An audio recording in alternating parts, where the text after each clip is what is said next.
നിത്യജീവിതത്തിൽ സ്ത്രീകൾ പലതരത്തിലുള്ള വെല്ലുവിളികൾ നേരിടാറുണ്ട്. പ്രത്യേകിച്ച് ഒറ്റയ്ക്ക് യാത്ര ചെയ്യുമ്പോൾ പല രീതിയിലുള്ള ചൂഷണങ്ങളെയും അതിജീവിക്കേണ്ട അവസ്ഥയാണ് ഈ നാട്ടിലെ പെൺകുട്ടികൾക്കും സ്ത്രീകൾക്കും. കഴിഞ്ഞ ദിവസം രാത്രി തിരുവനന്തപുരത്ത് കാറിൽ സഞ്ചരിക്കുമ്പോഴുണ്ടായ ദുരനുഭവവും കേരള പോലീസിന് നന്ദിയും പറഞ്ഞ് നടിയും എഴുത്തുകാരിയുമായ കൃഷ്ണതുളസി ഭായി എഴുതിയ ഒരു എഴുത്തുകുറിപ്പ് കണ്ടു. ആ സമയം നേരിട്ട മാനസിക സംഘർഷം, ഭയം, പിന്നീട് പൊട്ടിക്കരഞ്ഞ നിമിഷം, ഒടുവിൽ സഹായത്തിനെത്തിയ പോലീസിൻ്റെ ഇടപെടൽ. പോലീസിന് പല പരിമിതികളും ഉണ്ടാകും, പലർക്കും പല വിമർശനങ്ങളും ഉണ്ടാകും. പക്ഷേ ഇതുപോലെ ഒരു അപകട സാഹചര്യത്തിൽ സ്ത്രീകൾക്ക് സഹായത്തിനെത്തുന്ന പോലീസിന് ബിഗ് സല്യൂട്ട് നൽകിയാണ് കൃഷ്ണതുളസിയുടെ ഫേസ്ബുക്ക് കുറിപ്പിൻ്റെ തലക്കെട്ട്. ഒരു സ്ത്രീക്ക് സുരക്ഷിതമായി രാത്രിയിൽ തനിച്ച് സഞ്ചരിക്കാൻ കഴിയാത്ത നാടാണോ കേരളം? ഇതോടൊപ്പം തിരുവനന്തപുരത്ത് 2 സ്കൂളുകൾ തമ്മിലുള്ള ഫുട്ബോൾ മത്സരത്തിനിടെ 18-കാരനെ കൊലപ്പെടുത്തിയ കേസും ഞെട്ടലോടെയാണ് കേട്ടത്. ആ കേസിലേക്കാണ് പോലീസ് പട്രോൾ ആദ്യം പോകുന്നത്. സ്വാഗതം.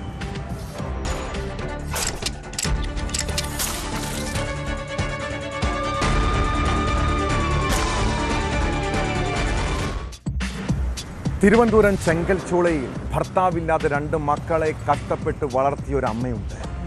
ജീവിതത്തിൽ കണ്ണീര് കുടിക്കാൻ മാത്രം വിധിക്കപ്പെട്ട സ്ത്രീ. മകൾ നേരത്തെ മരിച്ചു. പിന്നീട് ആ അമ്മയുടെ സ്വപ്നവും പ്രതീക്ഷയും ആശ്രയവുമെല്ലാം കൗമാരക്കാരനായ മകനായിരുന്നു. അതിനിടെ ഇടുത്തി പോലെ ഒരു ദുരന്ത വാർത്ത. ഫുട്ബോൾ കളിക്കിടെ ഉണ്ടായ സംഘർഷത്തിനിടെ 18-കാരൻ മരിച്ച സംഭവം ആ അമ്മയെ മാത്രമല്ല, ഒരു നാടിനെ മുഴുവൻ നടുക്കിയിരിക്കുന്നു. മോഡൽ സ്കൂളിലെ വിദ്യാർത്ഥികൾ തമ്മിലുള്ള ഫുട്ബോൾ കളിക്കിടെയാണ് രാജാജി നഗർ സ്വദേശി അലനെ സംഘം ചേർന്ന് ക്രൂരമായി കൊലപ്പെടുത്തിയത്.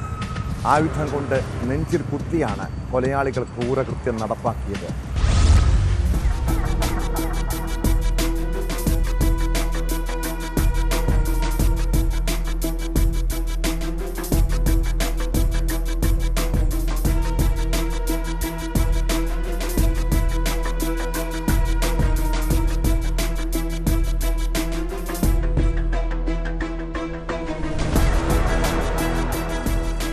തിരുവനന്തപുരത്ത് തൈക്കാട് അമ്പലത്തിന് സമീപമാണ് നാടിന് നടുക്കിയ അരുംകൊല നടന്നത്.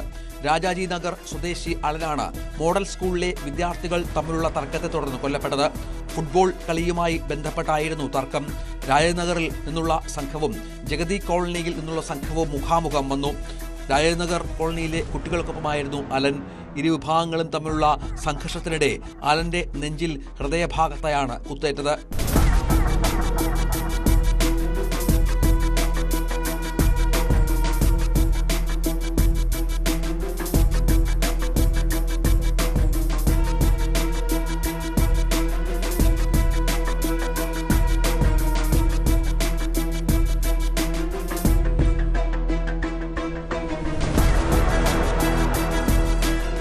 കുത്തേറ്റ അലിനെ 2 പേർ ചേർന്ന് ബൈക്കിലാണ് ആശുപത്രിയിൽ എത്തിച്ചത്.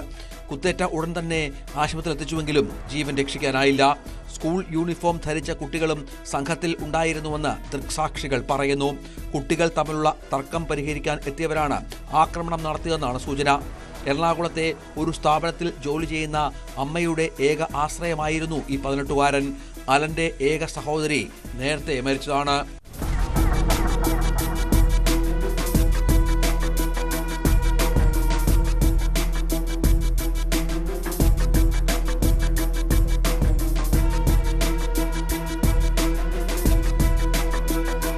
കാല കാഴ്ചകൾ പേടിപ്പെടുത്തുന്നതാണ്. കടത്തിണ്ണകളിലും റോഡരികിലും മദ്യപിച്ച് ലക്കുകെട്ട് കിടക്കുന്ന മനുഷ്യർ, മെട്രോ പില്ലറുകൾക്ക് താഴെ അന്തിയുറങ്ങുന്ന ഇതര സംസ്ഥാനക്കാർ. ചിലപ്പോൾ വഴക്കും പ്രശ്നങ്ങളും തമ്മിലടിയും ഉണ്ടാകാം. ചില തർക്കങ്ങൾ അക്രമത്തിലും കൊലപാതകത്തിലും കലാശിക്കാം. കഴിഞ്ഞ രാത്രി കൊച്ചി നഗരത്തിൽ റോഡരികിൽ കിടന്നുറങ്ങിയ മധ്യവയസ്കനെ പെട്രോൾ ഒഴിച്ച് തീ കൊളുത്തി കൊല്ലാൻ ശ്രമിച്ച ഒരു സംഭവം ഉണ്ടായി. നീ കത്തി എരിഞ്ഞു ചാകട എന്ന് ആക്രോശിച്ചുകൊണ്ടാണ് കൊച്ചി സ്വദേശി ആൻ്റപ്പൻ ആക്രമണം നടത്തിയത്.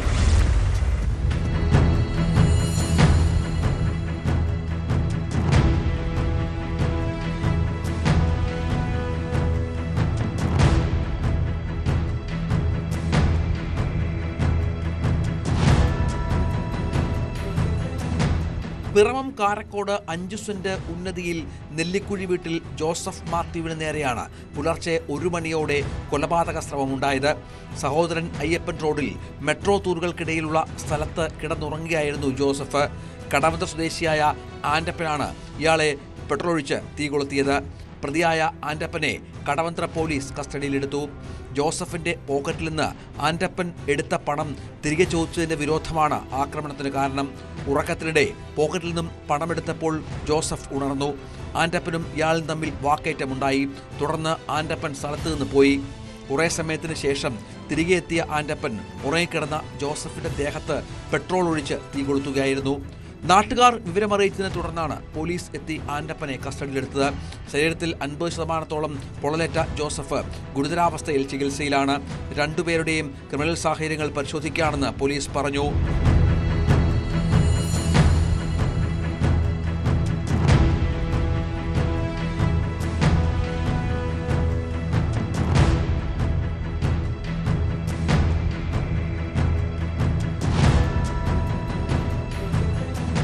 ന്യൂസ് 18 കൊച്ചി. ആദ്യമേ പറയട്ടെ, കേരള പോലീസിന് ഒരു ബിഗ് സല്യൂട്ട്. നടിയും എഴുത്തുകാരിയുമായ കൃഷ്ണതുളസി ഭായ് എഴുതിയ ഫേസ്ബുക്ക് കുറിപ്പിൻ്റെ തലക്കെട്ടാണിത്. ഷൂട്ടിംഗ് കഴിഞ്ഞ് വീട്ടിലേക്ക് പോകുന്ന വഴി തിരുവനന്തപുരം ഈസ്റ്റ് ഫോർട്ടിൽ വെച്ച് കൃഷ്ണതുളസിക്കുണ്ടായ ദുരനുഭവത്തിൻ്റെ കഥയിലേക്കാണ്. നടി സഞ്ചരിച്ച കാറിനെ പിന്തുടർന്ന ബൈക്ക് യാത്രക്കാരനായ യുവാവിൻ്റെ നോട്ടം അവരെ ഇപ്പോഴും ഭയപ്പെടുത്തുന്നു. പിന്നീട് പോലീസിൻ്റെ ഹെൽപ്പ് ലൈൻ നമ്പറായ 100-ൽ വിളിച്ചെന്നും 5 മിനിറ്റിനുള്ളിൽ പോലീസ് പാഞ്ഞെത്തിയെന്നും കൃഷ്ണതുളസി പറയുന്നു. പിന്നീട് പോലീസ് ഉദ്യോഗസ്ഥർ വിളിച്ച് വീട്ടിലെത്തിയോ എന്ന് തിരക്കുകയും ചെയ്തു. ഒറ്റയ്ക്ക് യാത്ര ചെയ്യുന്ന സ്ത്രീകൾക്ക് ഇതുപോലെ ഒരു പ്രശ്നം നേരിടേണ്ടി വന്നാൽ കേരള പോലീസ് ഒരു ധൈര്യമെന്നാണ് നടിയുടെ അനുഭവക്കുറിപ്പ്.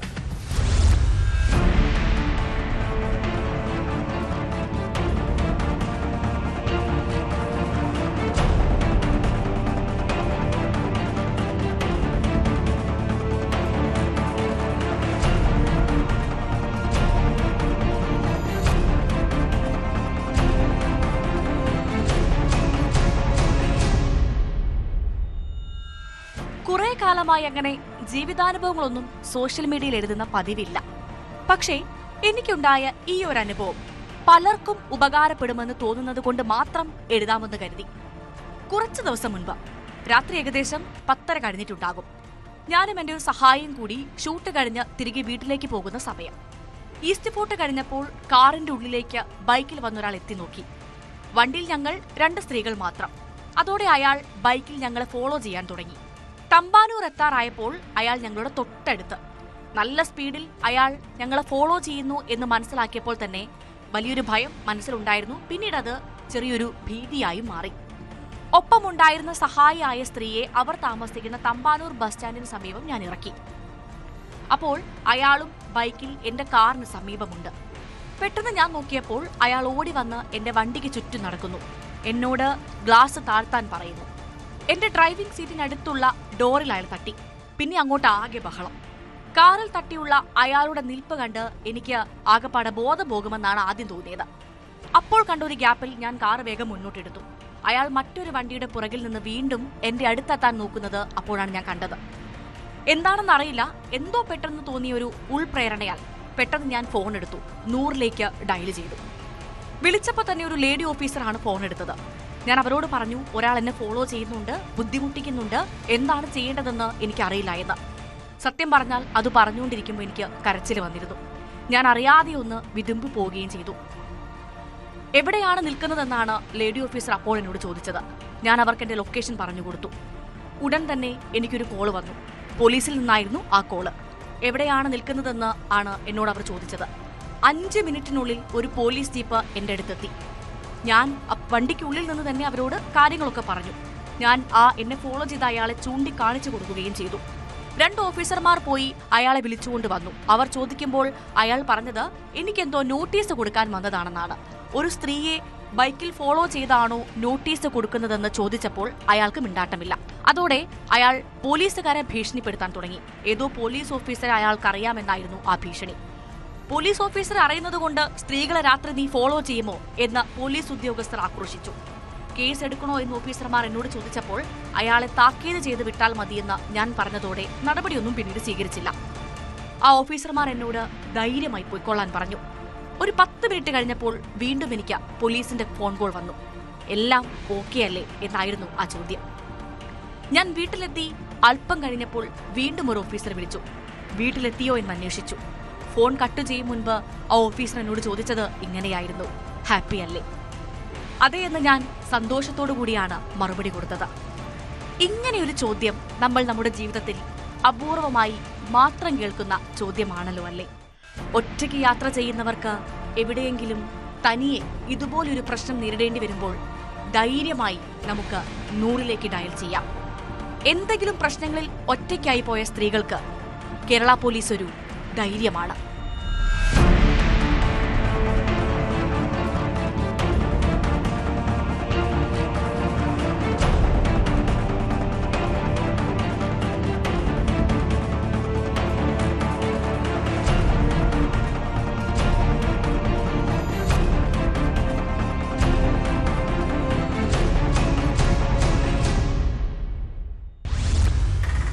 വിവാഹമോചന കേസ് കോടതിയിലെത്തുമ്പോൾ പലപ്പോഴും ഒത്തുതീർപ്പ് ചർച്ചകൾ നടക്കാറുണ്ട്. കേസിൽ വിധി പറയുന്നതിന് മുൻപ് ജീവനാംശം സംബന്ധിച്ച് പ്രശ്നപരിഹാരം ഉണ്ടാകണം. തിരുവനന്തപുരത്തെ ഒരു കുടുംബ തർക്കത്തിൽ ഒത്തുതീർപ്പിനായി കൈപ്പറ്റിയ തുക വക്കീല് തട്ടിയെടുത്തൊരു കഥയിലേക്കാണ്. മധ്യസ്ഥ ചർച്ചയ്ക്കിടെ പരാതിക്കാരൻ നൽകിയ 40 ലക്ഷം രൂപ എതിർകക്ഷിക്ക് കൈമാറാതെ അടിച്ചുമാറ്റിയ അഭിഭാഷകയെ പോലീസ് അറസ്റ്റ് ചെയ്തു. ഹൈക്കോടതി നിർദ്ദേശപ്രകാരം തുക നൽകാൻ തയ്യാറാകാതെ വന്നതോടെയാണ് അഡ്വക്കേറ്റ് സുലേഖയെയും സുഹൃത്ത് അരുൺ ദേവിനെയും പിടികൂടിയത്. സുലേഖയുടെ ഭർത്താവ് ഒളിവിലാണ്.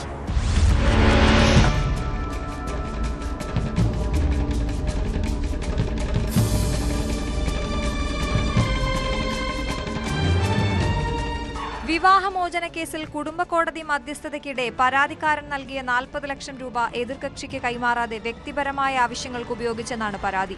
2025 ജൂലൈയിൽ തുക അഭിഭാഷകയുടെ ഭർത്താവിന്റെ അക്കൗണ്ടിലേക്ക് കൈമാറിയെങ്കിലും പിന്നീട് 11.20 ലക്ഷം മാത്രം തിരികെ നൽകി. 28.80 ലക്ഷം ഇപ്പോഴും കുടിശ്ശികയായി ഉണ്ട്. ഹൈക്കോടതിയിൽ സമർപ്പിച്ച സത്യവാങ്മൂലത്തിൽ ഹർജിക്കാരന്റെ സമ്മതത്തോടെ പണം ബിസിനസ് ആവശ്യങ്ങൾക്ക് ഉപയോഗിച്ചു എന്ന തെറ്റായ അവകാശവാദമാണ് ഉന്നയിച്ചത്. ഇതോടെ അന്വേഷണം ശക്തിപ്പെടുത്താനും പ്രത്യേക സംഘത്തെ നിയോഗിക്കാനും റിപ്പോർട്ട് സമർപ്പിക്കാനും കോടതി ഡിജിപിക്ക് നിർദ്ദേശം നൽകി. അച്ചടക്കം ലംഘിച്ചതിനെ തുടർന്ന് അഭിഭാഷകയ്ക്കെതിരെ കേരള ബാർ കൗൺസിലിൽ പരാതി നൽകിയിട്ടുണ്ട്. സമാനമായ സാമ്പത്തിക തട്ടിപ്പുകളുമായി ബന്ധപ്പെട്ട നിരവധി പരാതികൾ മുൻപും ഇവർക്കെതിരെ ഉണ്ടായിരുന്നുവെന്ന് പോലീസ് അറിയിച്ചു.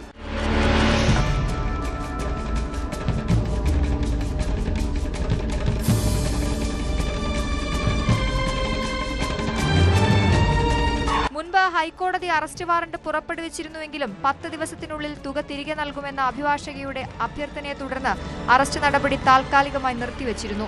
എന്നാൽ സമയപരിധി പലതവണ ലംഘിച്ചതോടെ കോടതി കടുത്ത നിലപാട് സ്വീകരിച്ചു. സുലേഖയെയും അരുൺ ദേവിനെയും തമിഴ്നാട്ടിലെ എടപ്പാളിൽ നിന്ന് അറസ്റ്റ് ചെയ്യുകയായിരുന്നു. 2ാം പ്രതിയും സുലേഖയുടെ ഭർത്താവുമായ നസീർ ഒളിവിലാണ്.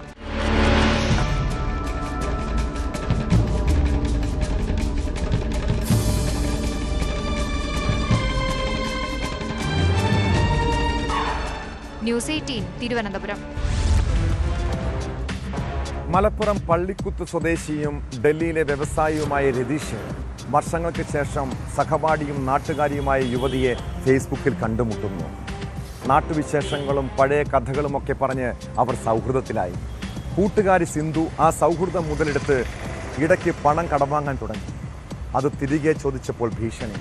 പിന്നീട് വീട്ടിൽ വിളിച്ചു വരുത്തി അർദ്ധനഗ്നനാക്കി മർദ്ദനം. 5 മാസം മുൻപ് രതീഷ് ആത്മഹത്യ ചെയ്തതോടെയാണ് കൂട്ടുകാരിയുടെ ചതിയും ഹണി ട്രാപ്പും പുറംലോകമറിഞ്ഞത്. കേസിൽ പള്ളിക്കുത്ത് സ്വദേശിനി സിന്ധു ഉൾപ്പെടെ 4 പേർ അറസ്റ്റിലായി. സിന്ധുവിനെ കൂടാതെ ഭർത്താവ് ശ്രീരാജ്, സിന്ധുവിൻ്റെ ബന്ധു പ്രവീൺ, ശ്രീരാജിൻ്റെ സുഹൃത്ത് മഹേഷ് എന്നിവരെയാണ് പ്രത്യേക അന്വേഷണ സംഘം അറസ്റ്റ് ചെയ്തത്.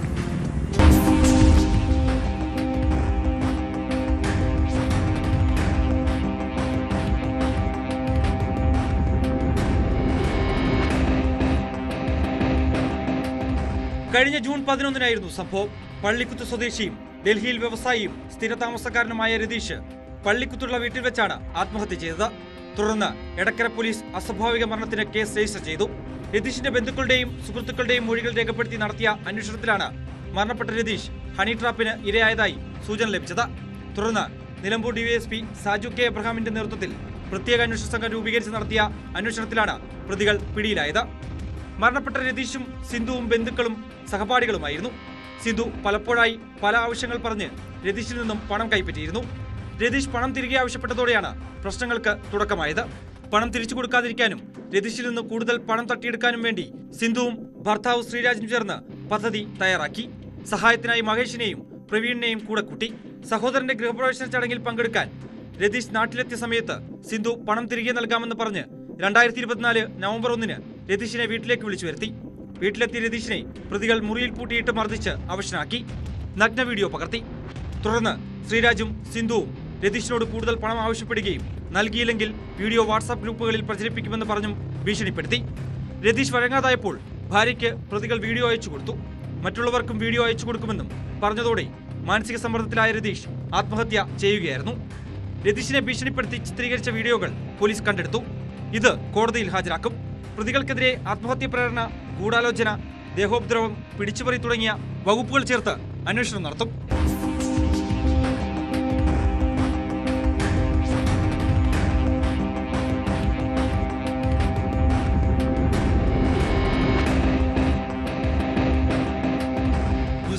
മലപ്പുറം.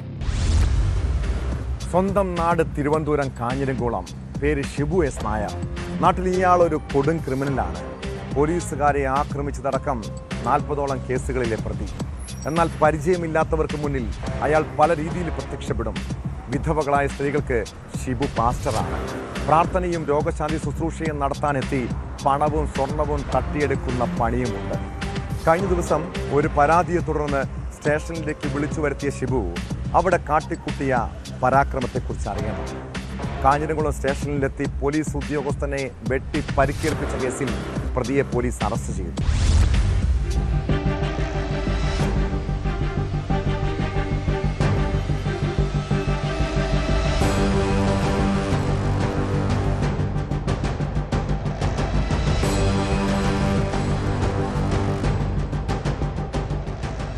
കഴിഞ്ഞ ദിവസം ഒരു പരാതിയെ തുടർന്ന് ഷിബുവിനെ കാഞ്ഞിരംകുളം പോലീസ് സ്റ്റേഷനിൽ വിളിപ്പിക്കുകയായിരുന്നു. എന്നാൽ സ്റ്റേഷനിലെത്തിയ ഷിബു SIക്കും പോലീസുകാർക്കും നേരെ പെട്രോളും കത്തിയും കാണിച്ച് ഭീഷണിപ്പെടുത്തിയ ശേഷം കടന്നുകളഞ്ഞു. തുടർന്ന് ഷിബുവിനെ പിടിക്കാനെത്തിയ നെയ്യാറ്റിൻകര സ്വദേശിയായ ജയപ്രസാദിനെ കത്തികൊണ്ട് പരിക്കേൽപ്പിച്ചു.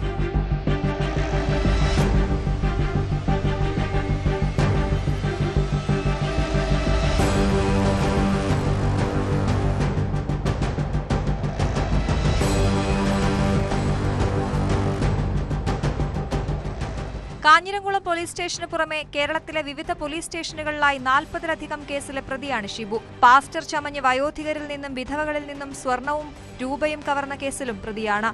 കസ്റ്റഡിയിലായ ഇയാളെ നെയ്യാറ്റിൻകര കോടതിയിൽ ഹാജരാക്കി റിമാൻഡ് ചെയ്തു.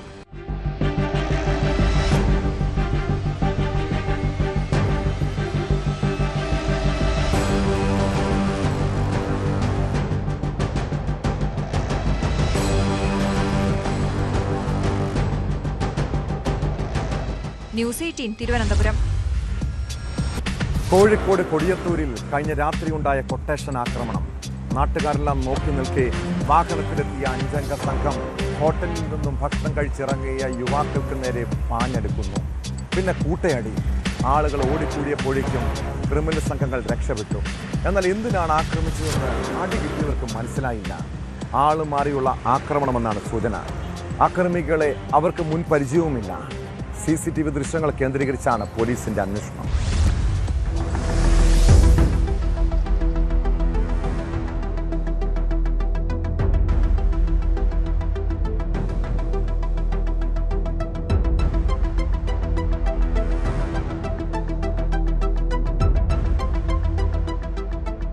കൊടിയത്തൂർ പഞ്ചായത്തിലെ പന്നിക്കോട് ചെറുവാടി റോഡിലെ അൽനൂർ കുഴിമന്തിക്കടയിലാണ് സംഭവം. ഹോട്ടലിൽ നിന്നും ഭക്ഷണം കഴിച്ചിറങ്ങുമ്പോൾ യുവാക്കളെ ബൈക്കിലെത്തിയ 5 അംഗ സംഘമാണ് ക്രൂരമായി മർദ്ദിച്ചത്. അപ്രതീക്ഷിതമായി നടന്ന ആക്രമണമായതിനാൽ യുവാക്കൾക്ക് കാലിനും തലയ്ക്കുമടക്കം ഗുരുതരമായി പരിക്കേറ്റു. കാരശ്ശേരി നെല്ലിക്കാപ്പറമ്പ് സ്വദേശികൾക്കാണ് ആളുമാറി അടികിട്ടിയത്. മർദ്ദിക്കുന്ന CCTV ദൃശ്യങ്ങൾ പുറത്തായി.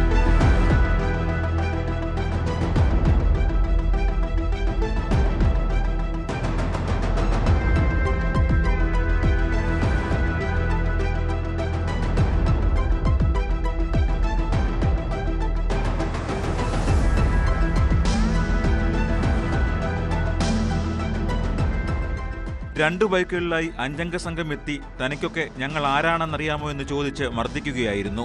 മർദ്ദിച്ച ആളുകളെ അറിയില്ലെന്നും ആളുമാറി മർദ്ദിച്ചെന്നാണ് സംശയമെന്നും യുവാക്കൾ പറയുന്നു. സംഭവത്തിന് പിന്നാലെ യുവാക്കൾ മുക്കം പോലീസിൽ പരാതി നൽകി.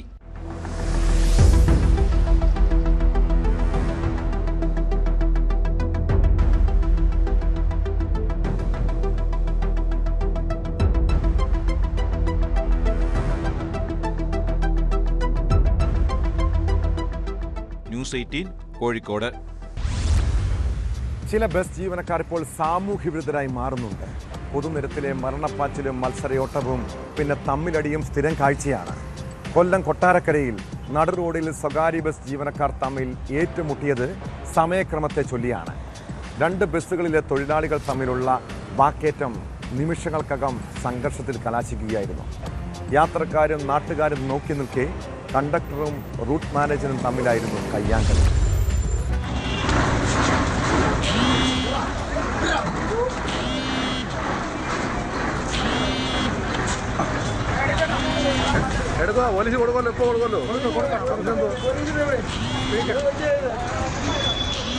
കൊട്ടാരക്കരയിൽ സർവീസ് നടത്തുന്ന ഉപാസന ബസിന്റെ കണ്ടക്ടർ അജിത്തും മൂൺലൈറ്റ് ബസിന്റെ റൂട്ട് മാനേജർ സന്ദീപും തമ്മിലായിരുന്നു സംഘടന.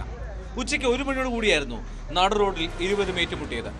2 ബസ്സുകളും കൊട്ടാരക്കരയിൽ നിന്ന് ഒയൂരിലേക്കായിരുന്നു സർവീസ്.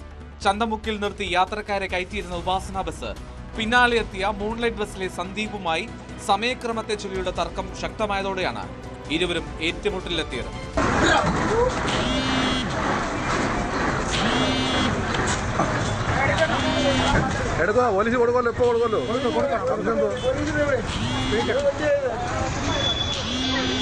ദൃശ്യങ്ങൾ സമൂഹമാധ്യമങ്ങളിൽ പ്രചരിച്ചതോടെ കൊട്ടാരക്കര പോലീസ് ഇടപെടുകയും ഇരുവരെയും പോലീസ് സ്റ്റേഷനിൽ ഹാജരാകാൻ ആവശ്യപ്പെടുകയും ചെയ്തു. സംഭവസ്ഥലത്ത് പോലീസ് എത്തി വിവരങ്ങൾ ശേഖരിച്ചു.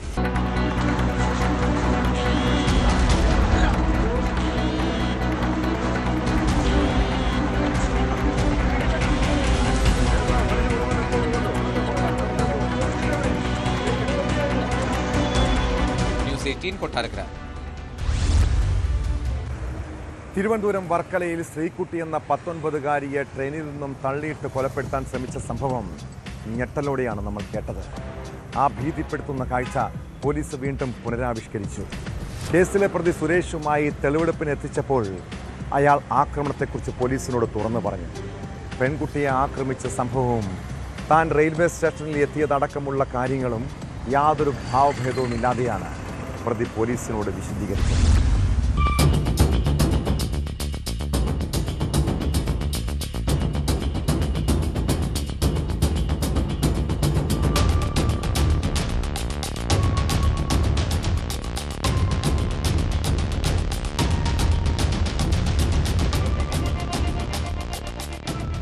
ആക്രമിക്കപ്പെട്ട ശ്രീകുട്ടി പുറത്തേക്ക് തെറിച്ചു വീണ വർക്കലയ്ക്ക് സമീപമുള്ള സ്ഥലം വർക്കല റെയിൽവേ സ്റ്റേഷൻ എന്നിവിടങ്ങളിലാണ് തെളിവെടുപ്പ് നടന്നത്. വർക്കല റെയിൽവേ സ്റ്റേഷനിലെ 2ാമത്തെ പ്ലാറ്റ്ഫോമിലാണ് പ്രതി സുരേഷുമായി പോലീസ് ആദ്യം എത്തിയത്. തുടർന്ന് അയന്തി പാലത്തിന് സമീപത്തെ റെയിൽവേ ട്രാക്കിലും തെളിവെടുപ്പ് നടത്തി.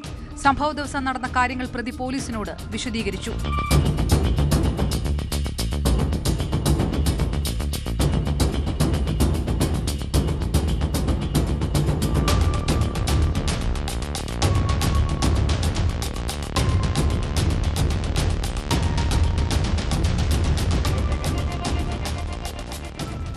ആക്രമണം നടന്ന കേരള എക്സ്പ്രസിന്റെ ജനറൽ കമ്പാർട്ട്മെന്റിൽ വെച്ച് സംഭവത്തിന്റെ പുനരാവിഷ്കരണം പ്രതിയുമായി റെയിൽവേ പോലീസ് നടത്തിയിരുന്നു. പ്രതി ട്രെയിനിൽ കയറും മുൻപ് മദ്യപിച്ച കോട്ടയത്തെ ബാറുകളിൽ ചെന്ന് ശനിയാഴ്ചയാണ് തെളിവെടുപ്പ് നടത്തിയത്. Railway police DYSP railway SHO എന്നിവരുടെ നേതൃത്വത്തിലായിരുന്നു തെളിവെടുപ്പ്. തെളിവെടുപ്പ് പൂർത്തിയാകുന്ന മുറയ്ക്ക് പ്രതി സുരേഷ് കുമാറിനെ തിരികെ കോടതിയിൽ ഹാജരാക്കും. കേസിൽ അതിവേഗം കുറ്റപത്രം സമർപ്പിക്കാനാണ് റെയിൽവേ പോലീസിന്റെ നീക്കം.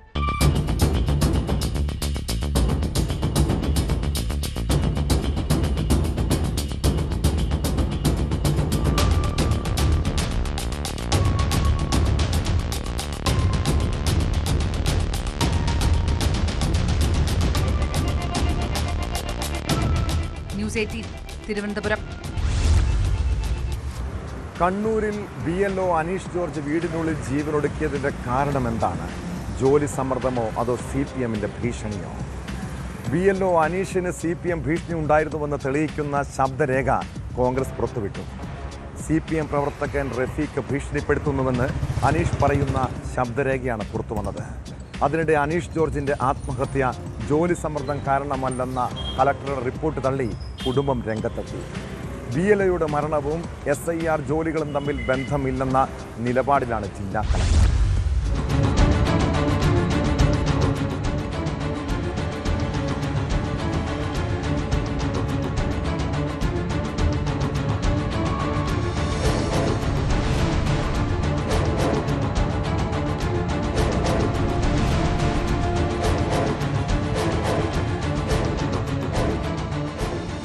അനീഷ് ജോർജിന്റെ SIR പ്രവർത്തനങ്ങളിൽ കോൺഗ്രസ് ബൂത്ത് ഏജന്റ് വൈശാഖ് പങ്കാളിയാകുന്നതിനെ ചൊല്ലിയാണ് CPM ഭീഷണി.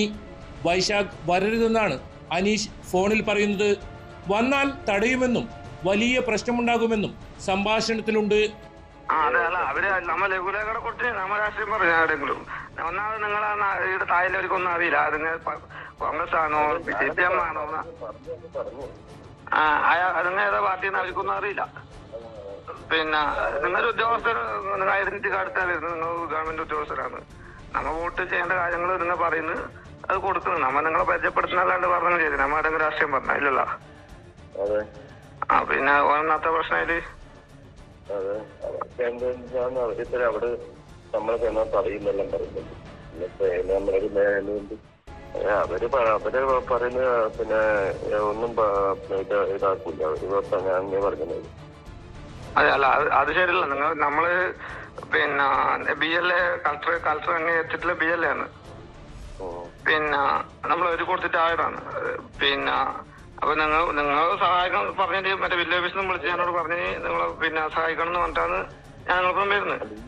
റഫീഖ് ഭീഷണിപ്പെടുത്തുന്നതിനെതിരെ പരാതി നൽകണമെന്നും സംഭാഷണത്തിൽ വൈശാഖ് അനീഷിനോട് പറയുന്നുണ്ട്. ജോലി സമ്മർദ്ദത്തിനൊപ്പം CPM പ്രവർത്തകരുടെ ഭീഷണി കൂടി താങ്ങാനാകാത്തതിനെ തുടർന്നാണ് അനീഷ് ജീവനൊടുക്കിയെന്നാണ് കോൺഗ്രസ് ആരോപിക്കുന്നത്. സംഭവത്തിൽ CPMന്റെ പങ്ക് സംബന്ധിച്ച് വിശദമായ അന്വേഷണം വേണമെന്നും കോൺഗ്രസ് ആവശ്യപ്പെട്ടു. ഈ SIRന്റെ പ്രവർത്തനങ്ങൾക്ക് ഈ BLO കൊണ്ടുപോയതിൽ പ്രതിഷേധിച്ച് അദ്ദേഹത്തിനെ ഭീഷണിപ്പെടുത്തുകയായിരുന്നു CPM നേതാക്കളും പ്രവർത്തകരും ഉൾപ്പെടെയുള്ള ആളെ. പിന്നെ ഈ ജോലിയുടെ ഭാരവും എല്ലാ സമ്മർദ്ദവും ഇതാണ് ഈ ആത്മഹത്യക്ക് ഇട നൽകിയത് എന്നാണ്. അതുകൊണ്ട് ഗൗരവതരമായ അന്വേഷണം സർക്കാർ നടത്തണം. ബോധ്യം വരുന്ന തരത്തിൽ അന്വേഷണം നടക്കണം. ഇലക്ഷൻ കമ്മീഷൻ കുറെ കൂടെ ഗൗരവമായി ഈ വിഷയത്തെ പഠിക്കണം. കാരണം BLOമാർ വ്യാപകമായി സംസ്ഥാനത്തുടനീളം പരാതിയാണ്. അവർക്ക് അമിതമായ ജോലിഭാരമാണ്. ഭൂരിഭാഗം പേര് സ്ത്രീകളായിട്ടുള്ള ആളുകളാണ് BLOമാർ. അവർക്ക് ഈ ജോലി ചെയ്ത് തീർക്കാൻ കഴിയുന്നില്ല. 3 പ്രാവശ്യം വീട്ടിൽ പോകണമെന്നാണ് പറയുന്നത്. എന്നാൽ അനീഷിന്റെ മരണത്തിൽ ഉത്തരവാദിത്വം CPMന്റെ തലയിൽ കെട്ടിവെക്കാനാണ് കോൺഗ്രസ് ശ്രമമെന്ന് CPM ജില്ലാ സെക്രട്ടറി പറഞ്ഞു. കേരളത്തിലെ SIR നടപടികൾ നിർത്തിവെക്കണം, അത് തെരഞ്ഞെടുപ്പിന് ശേഷം വേണം എന്ന് പറഞ്ഞിട്ട് പോലും മുഖ്യ തെരഞ്ഞെടുപ്പ് കമ്മീഷണറോ അല്ലെങ്കിൽ കേന്ദ്ര തെരഞ്ഞെടുപ്പ് കമ്മീഷനോ അത് അംഗീകരിക്കാൻ തയ്യാറായില്ല. എന്തുകൊണ്ട് അംഗീകരിക്കാത്തത്? BJPയുടെ സമ്മർദ്ദമാണ്. ആ സമ്മർദ്ദത്തിന്റെ ഫലമായിട്ടാണ് ഈ ആത്മഹത്യ ഉണ്ടായിട്ടുള്ളത്. ജോലി സംബന്ധമായി ഔദ്യോഗിക തലത്തിൽ മാത്രമല്ല രാഷ്ട്രീയ രംഗത്തു നിന്നും BLOമാർ കടുത്ത സമ്മർദ്ദം നേരിടുന്നതായാണ് ഉയരുന്ന വിമർശനം.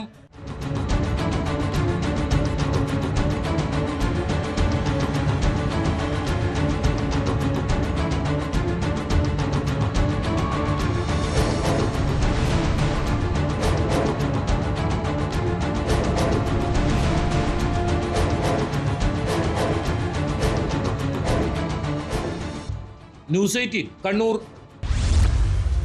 തിരുവനന്തപുരം മുക്കോല സൗത്ത് ഇന്ത്യൻ ബാങ്കിൽ രാവിലെ ഒരു ഇമെയിൽ സന്ദേശം എത്തുന്നു. ബാങ്കിനുള്ളിൽ ബോംബ് വെച്ചിട്ടുണ്ടെന്നും രാവിലെ 10:30 ബോംബ് പൊട്ടുമെന്നും ഭീഷണി. പരിഭ്രാന്തിയിലായ ജീവനക്കാർ ബാങ്കിന് പുറത്തേക്ക് ഓടി. പിന്നാലെ ഡോഗ് സ്ക്വാഡും പോലീസും എത്തി പരിശോധന. അതോടെ ഭീഷണി വ്യാജമാണെന്ന് ബോധ്യമായി. ഇമെയിലിൻ്റെ ഉറവിടം കേന്ദ്രീകരിച്ച് പോലീസ് അന്വേഷണം ആരംഭിച്ചു. LTT പരാമർശമടക്കം തമിഴ്നാട് രാഷ്ട്രീയമാണ് മെയിലിൽ ഉള്ളടക്കം.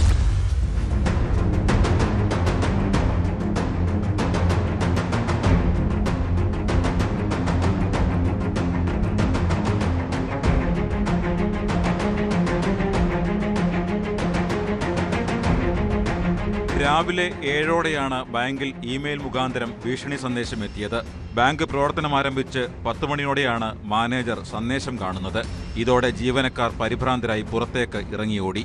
തുടർന്ന് വിവരമറിഞ്ഞ് വിഴിഞ്ഞം SHO സുനീഷ് ഗോപിയുടെ നേതൃത്വത്തിൽ പോലീസ് സ്ഥലത്തെത്തി സുരക്ഷയൊരുക്കി.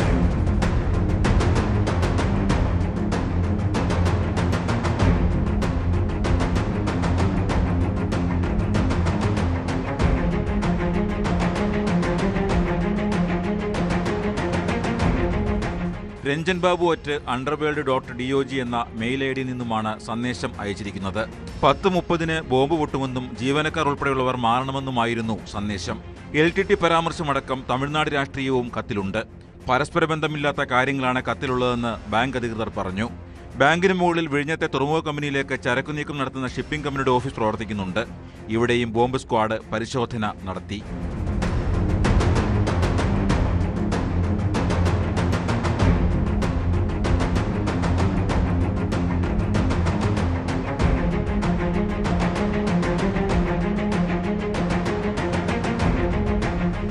ന്യൂസ് 18 തിരുവനന്തപുരം. തിരുവനന്തപുരം നരുവാമൂട്ടിലും മാറനല്ലൂരിലും ജനങ്ങൾ വലിയ പരിഭ്രാന്തിയിലാണ്. കവർച്ചാ സംഘങ്ങൾ രാത്രി സമയങ്ങളിൽ കറങ്ങി നടക്കുന്നതോടെ നാട്ടുകാർക്ക് ഉറക്കം പോലും നഷ്ടപ്പെട്ട അവസ്ഥ. നരുവാമൂട്ടിൽ ആളില്ലാത്ത വീട് കുത്തിത്തുറന്ന് മോഷണം നടന്നതാണ് ഒടുവിലത്തെ സംഭവം. നരുവാമൂട് സ്വദേശി മനുവിൻ്റെ ഏതൻ കോട്ടേജിലാണ് കവർച്ച നടന്നത്. ഇരുനില വീട്ടിൻ്റെ എല്ലാ അലമാരകളും കുത്തിത്തുറന്നിട്ടുണ്ട്. വീടിൻ്റെ മെയിൻ സ്വിച്ച് ഓഫ് ചെയ്ത ശേഷം പിൻവാതിൽ പൊളിച്ചാണ് മോഷ്ടാക്കൾ അകത്തു കടന്നത്. വീട്ടിലുണ്ടായിരുന്ന പണവും ഡമ്മി ആഭരണങ്ങളും നഷ്ടപ്പെട്ടു.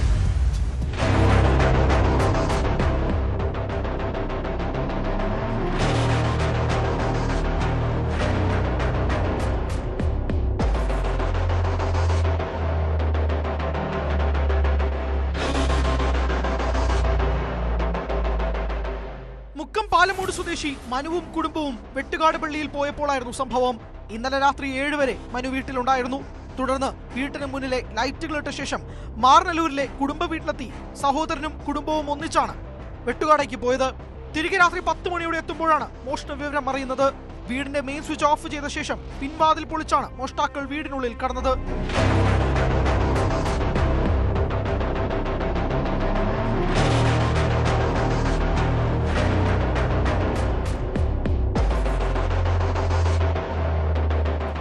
ഇരുനില വീട്ടിലെ എല്ലാ അലമാരകളും കുത്തി തുറന്നിട്ടുണ്ട്. സ്വർണം വീട്ടിൽ സൂക്ഷിച്ചിട്ടില്ലെന്നാണ് വീട്ടുടമ അറിയിച്ചത്. വീട്ടിലുണ്ടായിരുന്ന കുറച്ച് പണവും ഡെമ്മി ആഭരണങ്ങളും നഷ്ടമായിട്ടുണ്ട്. തൊട്ടടുത്ത മാറനല്ലൂർ പഞ്ചായത്തിൽ നിരന്തരമായി മോഷണങ്ങൾ നടന്നിട്ടും പോലീസ് സ്റ്റേഷനുകളിൽ ആവശ്യത്തിന് പോലീസിനെ നൽകാനുള്ള നടപടി സ്വീകരിക്കുന്നില്ലെന്ന ആക്ഷേപം ഉയർന്നിട്ടുണ്ട്. മാറനല്ലൂരിലെ മോഷണത്തിന് സമാനമായ മോഷണമായതിനാൽ തുടർ പരിശോധനകൾ ഊർജിതമാക്കുകയാണ് പോലീസ്.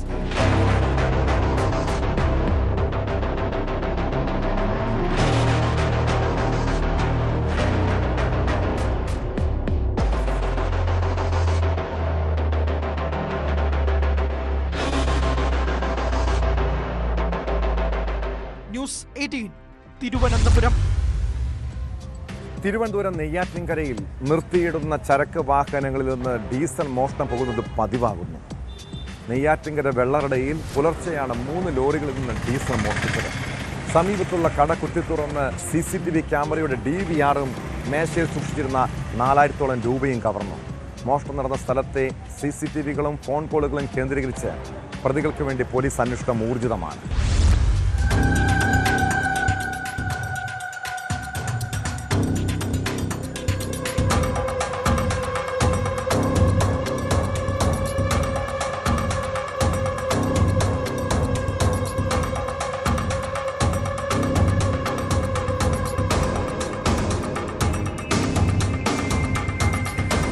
വെള്ളറട ചാരുംകുഴിയിൽ പ്രവർത്തിക്കുന്ന ഡേവിഡിന്റെ ഉടമസ്ഥതയിലുള്ള ടയർ വർക്ക്ഷോപ്പിലും സമീപത്തെ യേശുദാസിന്റെ കടയിലുമാണ് മോഷണം നടന്നത്. ഡേവിഡിന്റെ സ്ഥാപനത്തിൽ നിർത്തിയിട്ടിരുന്ന 2 ലോറികളിൽ നിന്നായി 200 ലിറ്ററിലധികം ഡീസൽ കവർന്നു. ഞങ്ങൾ രാവിലെ ഒന്ന് തുറന്നപ്പോഴത്തേക്കാണ് പൂട്ട് കുത്തി പൊളിച്ച് അകത്ത് കയറി വണ്ടിയുടെ ബാറ്ററി ഓയിലൊക്കെ വാരിക്കൊണ്ട് പോയിട്ട് നമ്മുടെ സാധനങ്ങളെല്ലാം വലിച്ചു വാരിയിട്ടിരിക്കുക. പൈസ എന്താ തപ്പിയതായിരിക്കും. എല്ലാം വലിച്ചു പൊളിച്ചിട്ട് ഇതുപോലെ നേരത്തെ ആയിട്ടുണ്ട്. നേരത്തെ ഇത് 2-3 വർഷം വരും. അപ്പോൾ ഇതുപോലെ നമ്മൾ പരാതി കൊടുത്തതാണ്. പോലീസ് വന്ന് ഇവിടെ നോക്കിയിട്ട് പോകും. പിന്നെ ഇതുവരെ ആരെ പിടിച്ചതായിട്ട് ചരിത്രം നമുക്ക് കാണാനില്ല ഇവിടെ അടുത്തുകൂടെ. നമുക്ക് എൻ്റെ സംശയം ഈ പരിസരത്തുള്ള ഈ വെള്ളമടി ടീമുകളാണോ എന്നുള്ളതാണ് സംശയം. ഇവന്മാർ വെള്ളമടിക്കാൻ വേണ്ടിയിട്ട് വരുന്ന മോട്ടിച്ചെടുത്തിട്ട് പോകും. ആളെ കിട്ടാത്തതുകൊണ്ട് നമ്മൾ അത് കാരണം കഴിഞ്ഞ പ്രാവശ്യം പൊട്ടിച്ച കാരണം ക്യാമറ വെച്ചു. അപ്പോൾ ക്യാമറ വെച്ചിട്ട് ഇപ്പോൾ ക്യാമറയുടെ ഇൻവെർട്ടർ കംപ്ലീറ്റ് സാധനം ക്യാമറ അടക്കമാണ് എടുത്തിട്ട് പോയിട്ടുണ്ടായി. അപ്പോൾ ഇവിടെ നമ്മൾ മേസ്തിരിയുടെ 4 ടയർ ഒരു 1.5 വർഷം മുമ്പ് അതെടുത്തുകൊണ്ട് പോയി. അതിൻ്റെ ഒരു അറിവില്ല. ഇന്നോവ കാറിൻ്റെ ബാറ്ററി ഇപ്പോൾ ഇന്നോവയ്ക്കുള്ള ബാറ്ററിയുണ്ട്, പുതിയ ബാറ്ററി. അത് 6-7,000 വിലയുണ്ട് ബാറ്ററിക്ക് മാത്രം.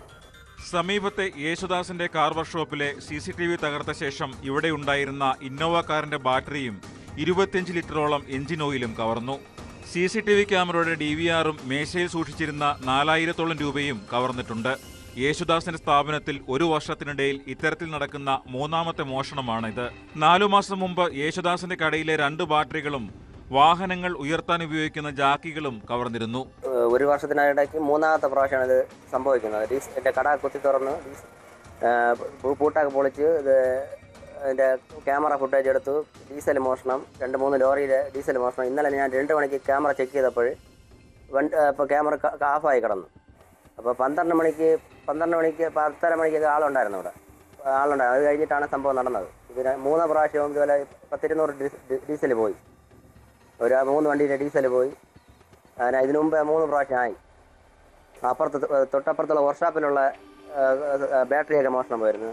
പനച്ചമൂടിന് സമീപത്ത് നിർത്തിയിട്ടിരുന്ന ജിബുവിന്റെ ഉടമസ്ഥതയിലുള്ള ലോറിയിൽ നിന്നും ഡീസൽ നഷ്ടമായിട്ടുണ്ട്. കള്ളക്കടത്തിന് ഉപയോഗിക്കുന്ന വാഹനങ്ങൾക്ക് പെട്രോൾ പമ്പുകളിൽ കയറാതെ ഡീസൽ ഉപയോഗിക്കുന്നതിലേക്ക് വേണ്ടിയാവാം ഇത്തരത്തിൽ വ്യാപകമായ ഡീസൽ കവർച്ചകൾ നടക്കുന്നതെന്നാണ് ഉയരുന്ന പ്രധാന ആരോപണം. മോഷണം നടന്ന സ്ഥലത്തെ CCTVയും ഫോൺ കോളുകളും കേന്ദ്രീകരിച്ച് അന്വേഷണം ആരംഭിച്ചതായും പ്രതികളെ ഉടൻ പിടികൂടാൻ കഴിയുമെന്നും വെള്ളറട പോലീസ് അറിയിച്ചു.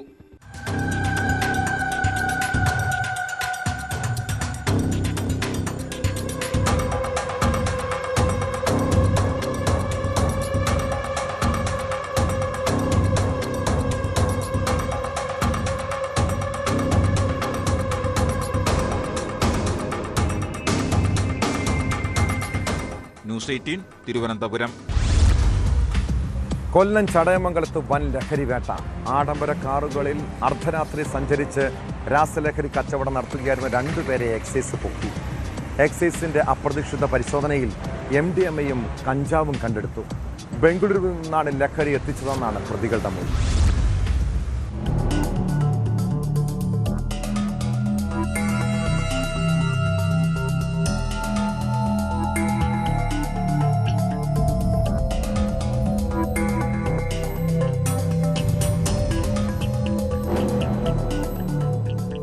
കഴിഞ്ഞ ദിവസം അർദ്ധരാത്രിയിൽ നിലമേൽ പ്രദേശത്ത് ആഡംബര കാറുകളിൽ കറങ്ങി നടന്ന് രാസലഹരി കച്ചവടം നടത്തിയിരുന്ന നിലമേൽ സ്വദേശികളായ 2 പേരെയാണ് ചടയമംഗലം എക്സൈസ് സംഘം അറസ്റ്റ് ചെയ്തത്.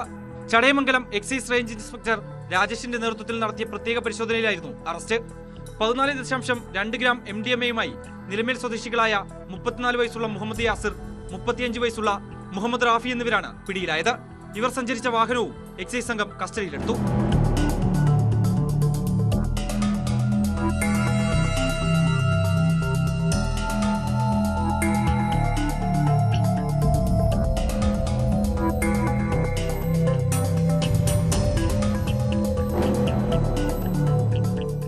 ബാംഗ്ലൂരിൽ നിന്ന് വൻതോതിൽ രാസലഹരി കൊണ്ടുവന്ന് നിലമേലും സമീപ പ്രദേശങ്ങളിലും വിതരണം ചെയ്തു വന്നിരുന്ന സംഘത്തിലെ പ്രധാന കണ്ണികളാണ് ഇവരെന്ന് എക്സൈസ് ഉദ്യോഗസ്ഥർ അറിയിച്ചു.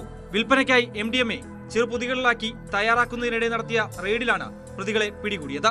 1ാം പ്രതിയായ കരിന്തലക്കോട് മുളയിക്കോണം സ്വദേശിയായിട്ടുള്ള മുഹമ്മദ് യാസിർ, അതുപോലെ 2ാം പ്രതി വട്ടാക്കത്തി റാഫി എന്നറിയപ്പെടുന്ന മുഹമ്മദ് റാഫി എന്നിവരെയാണ് പിടികൂടിയത്. ഇവരിൽ നിന്ന് 2 വാഹനം പിടികൂടിയിട്ടുണ്ട്. ഒരു ഇന്നോവ ക്രിസ്റ്റ വണ്ടിയും ഒരു ഫ്രോൺസ് മാരുതി സുസുക്കിന്റെ വണ്ടിയും പിടികൂടിയിട്ടുണ്ട്. 14.2 ഗ്രാം MDMAയും കഞ്ചാവും 170 ഗ്രാം കഞ്ചാവും ഇവിടെ നിന്ന് പിടിച്ചെടുക്കുകയുണ്ടായി. ഈ വട്ടാക്കത്തി റാഫി എന്നറിയപ്പെടുന്ന 2ാം പ്രതി മുൻപും കഞ്ചാവ് കേസിൽ പ്രതിയായിട്ടുള്ള ആളാണ്.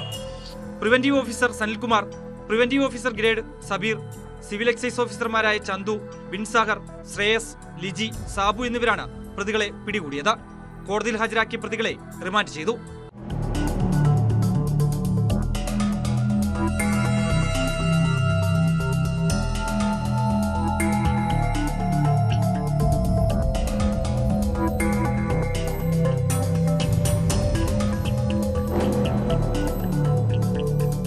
ന്യൂസ് 18 കൊട്ടാരക്കര.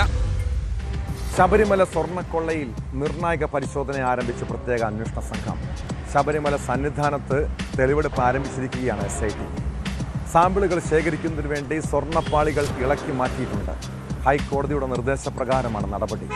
ദ്വാരപാലക ശില്പങ്ങളിലെ സ്വർണ്ണപ്പാളിയും ശ്രീകോവിലിന്റെ വലതുഭാഗത്തെ പാളികളുമാണ് നിലവിൽ നീക്കം ചെയ്തിട്ടുള്ളത്. പരിശോധനകൾക്ക് ശേഷം ഇവ വീണ്ടും പുനഃസ്ഥാപിക്കും. സ്വർണ്ണപ്പാളികളുടെ തൂക്കം നിർണ്ണയിക്കുമെന്നാണ് വിവരം.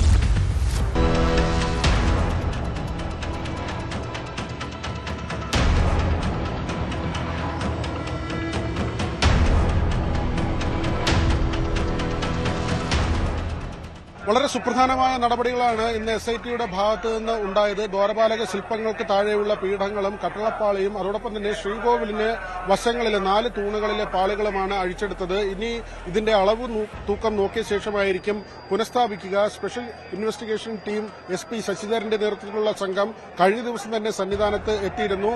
കഴിഞ്ഞ ദിവസം രേഖകൾ കുറെ പരിശോധിച്ചു. അതിനുശേഷമാണ് ഇന്ന് നടപടികളിലേക്ക് കടന്നത്. ഉച്ചപൂജയ്ക്ക് തൊട്ടു മുൻപാണ് അന്വേഷണ സംഘം ശ്രീകോവിലിന് സമീപം എത്തിയത്.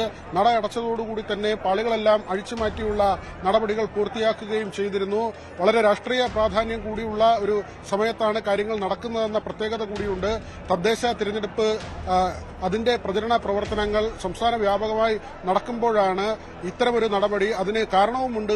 ED കോടതിയെ സമീപിച്ചിട്ടുണ്ട്. ഈ കേസുമായി ബന്ധപ്പെട്ട രേഖകൾ ഉൾപ്പെടെയാണ് ആവശ്യപ്പെട്ടിട്ടുള്ളത്. ഒരുപക്ഷെ കോടതിക്ക് മുമ്പാകെ ഇനി SITക്ക് പറയാൻ കഴിയുന്നത് പ്രധാനപ്പെട്ട അറസ്റ്റുകൾ ഉൾപ്പെടെ ഇതിനകം പൂർത്തിയാക്കിയിട്ടുണ്ട്. മുരാരി ബാബുവിന്റെയും ഉണ്ണികൃഷ്ണൻ പോറ്റിയുടെയും N വാസുവിന്റെയും ഉൾപ്പെടെ 5 അറസ്റ്റുകൾ പൂർത്തിയാക്കിയിട്ടുണ്ട്. കട്ടളപ്പാളികളുടെ പരിശോധനാ നടപടികളുമായി മുന്നോട്ട് പോകുന്നു. ഈ പരിശോധനകൾ സംസ്ഥാനത്തിന് പുറത്തേക്കും വ്യാപിപ്പിച്ചിട്ടുണ്ട്. അതുകൊണ്ട് തന്നെ കേന്ദ്ര ഏജൻസിയുടെ ആവശ്യം ഇപ്പോൾ ഇല്ല എന്നൊരു വാദം ഉയർത്താൻ സംസ്ഥാനത്തിന് കഴിയുകയും ചെയ്യും. C വിനോദിനൊപ്പം VV Vinod, news 18 Sannidhanam.